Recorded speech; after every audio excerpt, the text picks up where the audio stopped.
ain't your friend. Your value does not is not in a man. And I'm not talking about single and hoeing. Oh, the coochie got power. That don't mean that you gotta use it. Oh my. Just see those sleigh bells jingling, ring, tingle, tingling. I'm on lovely weather for a sleigh ride together with you. All right, welcome back to the channel. As y'all can see from the intro, baby, this is the first installment episode, whatever you want to call it, of Candid Confessionals, where we get real up in here. Okay, now I called it Confessionals because I'm in the bathroom. You know, this is where I really be talking to my best friend. Like, we really be talking. Now, questions are gonna be like I'm on FaceTime with my best friend, because one thing about it, we gonna be honest. Two things for sure, we gonna get real. So welcome to my bathroom, where we talk about everything that we can talk about. And in today's episode, we're gonna be talking about things that I wish I knew in my early 20s, child. Because Lord, this right here, this conversation was, hold on, this episode is inspired by a conversation that I was having with my closest friends the other day. They are younger than me, like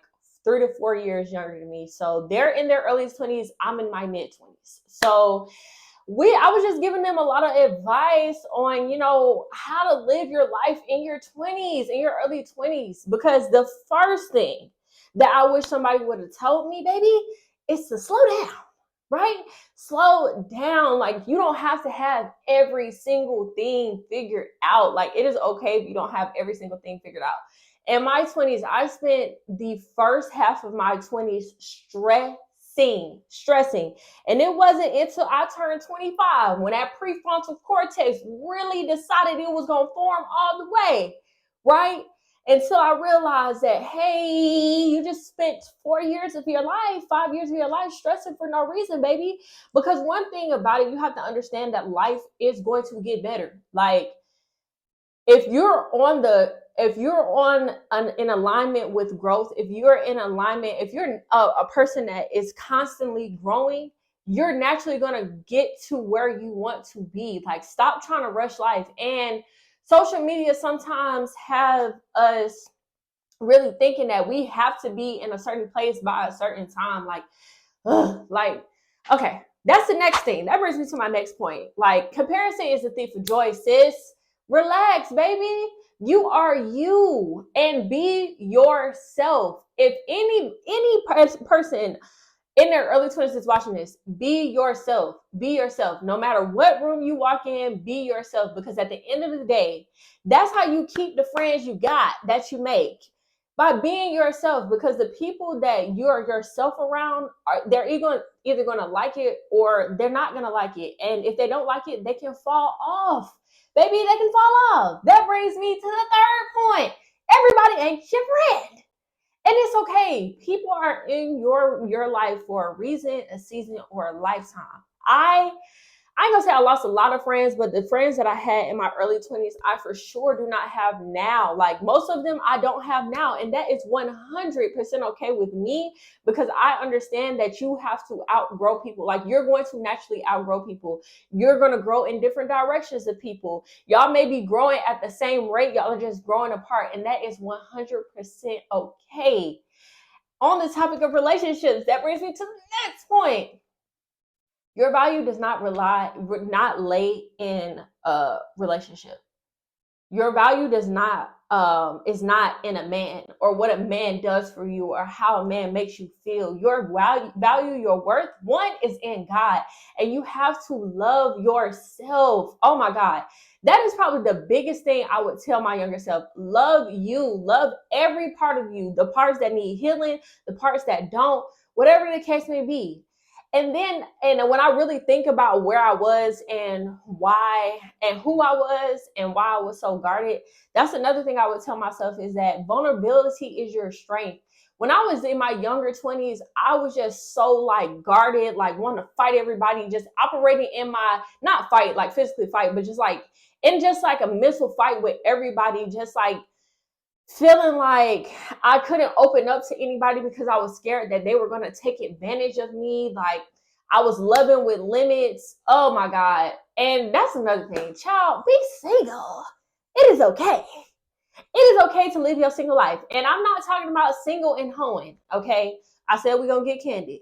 I'm talking about single, being single. I swear to y'all, me being single right now, this is the first time I've for real been single. Like, not talking to nobody, not entertaining nobody, not going on dates. Like, this is my first time I've been single since I started dating people. Like, I'm not lying. Since I had my first relationship, this is my first time where I've been single and have not talked to nobody, not entertaining nobody, not kissing on nobody, nothing. Okay? Nothing. Live your single life, discover who you are, and really understand that your single life, your single time is an opportunity for you to flourish in who you are. And that's another thing. You don't have to go around people pleasing, baby. It's okay if there's something that you don't want to do. Stand your ground. Be decisive. That's one thing about it, baby. In my younger 20s, I was indecisive. I would not be sure of myself. I'd be, I don't know if I should. And then I would get upset when people didn't reassure me. But I had to learn that I had to get grounded with myself so that when I made decisions, there is no, oh, you're gonna, no, baby. I made the decision. That's that. Like, you know what I'm saying? And I've gotten to a point where I kind of went to the extreme with it, but I reeled it back in and understood that I can hear different opinions of everybody. But one thing about me, if I make my mind up about something, that's what it's gonna be. Okay? That's what it's gonna be. I can compromise. But if I just sat and thought about it, if I make a decision, the thing about me, if I make a decision, it's probably because I've thought about every single detail of making that decision that I possibly could. So when I get to the point of making a decision, if I call you and be like, hey sis, I decided I'm gonna do this. And you be like, I don't think you should. And I'll be like, I don't really care because I'm gonna do it anyway. No, but for real, like, I'm just being honest. And that may be something I need to work on in my older 20s. But you know, life is gonna life. We gonna get better, right? Let's see. The next thing that I would say is that we know the pussy got power. Okay? We know the coochie got power. That don't mean that you gotta use it. Oh my God, Shay, did you really just say that? I surely did. The coochie, the pussy, whatever. I'm gonna bleep these words out. It has power. We know that. You're a woman. Baby, you can have these niggas drooling over you. We know that. Okay. In my 20s, that was what I felt like my power was. Like, I didn't feel like I knew that I could get a nigga. I could get a nigga whipped. All right. I knew I could get a man whipped. And yes, I loved it. I loved wrapping these niggas around my finger. I loved it. I'm not gonna lie. I'm not going to lie. But what I will say is that that's not where your power lies. Your power lies in who you are. And it doesn't even lie in what you look like. That's just an added bonus. You have to work from the inside. Work from the inside. Understand that. You know, your power lies in your mind, the way you think, the way you move. That's more sexy. That's what brings more confidence than you flaunting and knowing that you can use your body to get anything you want. Like, that's not cute. That's one thing I would tell myself personally.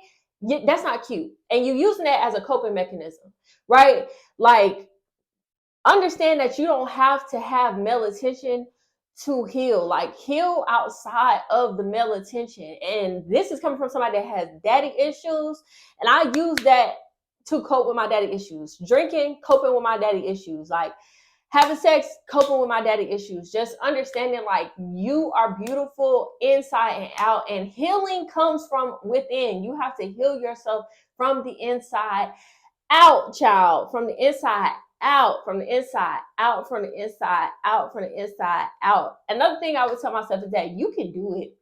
Stop doubting yourself. Stop doubting your abilities. Stop letting people around you dictate what you should and should not do. Be careful with who you have around you at all times. Like, you have to be careful with that, because if you don't really understand that concept of being careful with who you have around you, I promise you, you will just save yourself enough time and just be cautious and be intentional about who you have around you. I don't know, talking about next thing. I would tell myself it is okay not to know what you want to do in your life. It's okay for things to change. And that's something that I'm still working on, because I will have this idea in my mind of what I want my life to look like. And then as I grow, I realize that it's constantly changing. But also being okay with the season that you're in, with the things that you want, with the things that you're going to prioritize in this season, and being okay with that's what that is. If it changes with the seasons, it will change, and that's okay. Don't let nobody tell you it's not okay for you to change, who, like, grow, everything. Like, and that's another thing. When you grow, there's gonna people that come and go. Literally, when you grow, people come and go. That's it. Some people in your life are not going to be okay with your growth. They're not. It's going to make them feel triggered. It's going, whatever. Oh, that's another thing. Child, you are not always the victim. You're not always the victim. Okay? Understand that. Sometimes you're in the wrong and you're dead wrong. And I've had to realize, like, I used to play that victim role, like, oh my God, like, I'm the victim. Like, why is nobody seeing my point of view? Da da da da. Until I realized, Shay, OMC High, let's get it together, because you put yourself in this situation. So, yeah. And I think the last thing that I would tell myself, well, second to last thing would be to ask for help. It is okay to ask for help. Like, I think being raised by an independent Black woman, single mom, it really instilled in me that I don't need no man. I can do everything by myself. I don't ask for help. I did not ask for help, and that was part of, like, the ruin of my last relationship, is that I didn't know how to ask for help. Like, asking for help was a thing, like a huge debacle. Like, I'm not asking for help. I don't want your help, whatever the case may be. So I would say for sure, like, it is okay to ask for help. And last but not least, just understand that you are beautiful. You're going to make it. You're doing well. Continue on the path that you're on. Don't sweat it. Don't sweat the small stuff, whatever the case may be. Okay. I hope y'all enjoyed the first episode of Candid Confessionals, because we're going to be back with another one. I got real candid, real honest, real raw, real. Okay. So if that's not if you like the video, give me a thumbs up. Tell me what you liked about the video, right? Tell me what you liked about the video, and I will see y'all in tomorrow's Vlogmas. Adios.